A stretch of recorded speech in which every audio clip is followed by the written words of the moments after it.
It-tibdil fil-klima, l-immigrazzjoni, l-Afganistan u l-pandemija.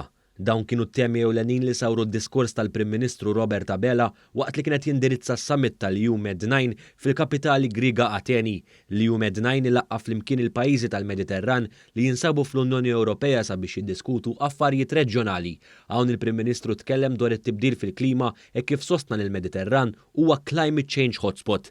Dwar dan il-Prim Ministru Robert Abela qal l-Unjoni Ewropea trid tkompli tmexxi bl-eżempju f'din il-ġlieda anke fil-laqgħa li jmiss tal-COP26 li se ssir fi Glasgow. As regards mitigation then, a lot of work has been already set in motion at an EU level with the Fit for 55 package setting us indeed on the right course. Taking the necessary action is not an alternative, but a must. Dwar is-sigurtà fil-Mediterran aċċenna għar rispett lejn id-drittijiet tas-sovranità u l-liġijiet internazzjonali. Sostna wkoll l-importanza tal-kooperazzjoni mat-Turkija fid-dawl tas-sitwazzjoni li qed tiżviluppa fl-Afganistan. The EU's disengagement from the area is not an option. It is vital for the EU and its member states to work closely with neighboring countries in the region to stabilize Afghanistan. This will in turn reduce the risk of increased migratory flows, an area where we also should start thinking of coordination and common guidelines.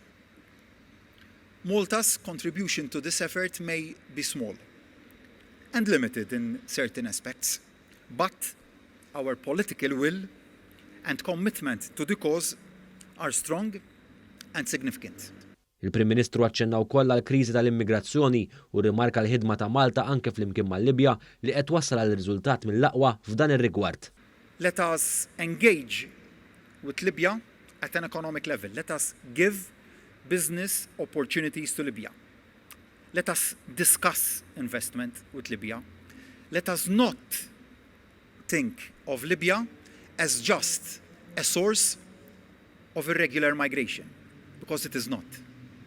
I am pleased to announce today, I have already informed my colleagues that as of next Monday, Malta and Libya will be resuming commercial flights.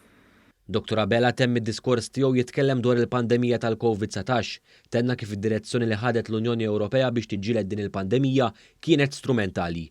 Hawnhekk tkellem fost l-oħrajn dwar il-pjan tal-kupru ta' Next Generation EU e kif iddeskrivih bħala ftehim storiku li huwa indikattiv għas-solidarjetà Ewropea. Dr. Abela fakkar kif il-pjan tal-kupru Malti li propju ġie ffirmat jumejn ilu mill-Presidenza tal-Kummissjoni Ewropea Ursula von der Leyen jagħti prominenza trasformazzjoni ħadra u diġitali ekonomika.